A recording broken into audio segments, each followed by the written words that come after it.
Hello, this is Scott and this is a Hype Report. Today's report is sponsored by the free book Ramblings of a Madman. Here are the quotes for various items.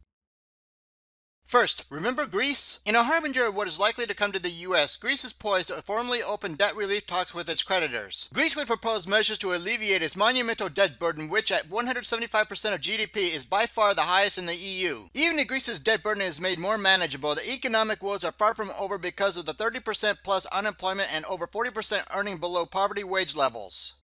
Next, Day of Reckoning. According to Keith Barron, all the countries in the West try to minimize the value of gold but is held by the world's central banks including the IMF as a reserve. While the US encourages Americans to foolishly spend their savings on consumption, China is encouraging their citizens to save in gold and put it in a safe place and to be fiscally prudent. The contrast between East and West indicates the West is in real trouble.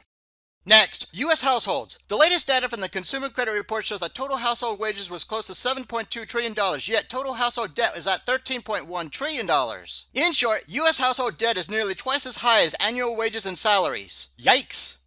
Next, postal debt. The U.S. Postal Service currently owes $99.9 billion in benefit payments to its current and retired workers but does not have the money. One pretty much sees where this is going. Yes, if Congress does not cough out the taxpayer dollars, you will not get your junk or past due notices.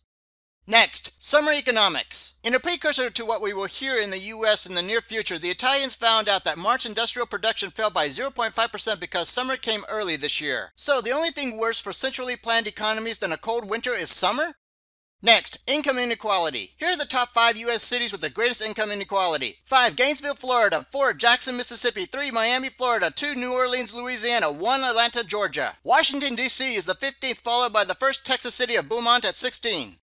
Next, Chicago teachers. The Chicago's Teachers Union became the latest organization to blast the fascist Common Core takeover of education. It appears that people are waking up to the dangers of central planning initiatives, and it all started with the realities of Obama-wreck.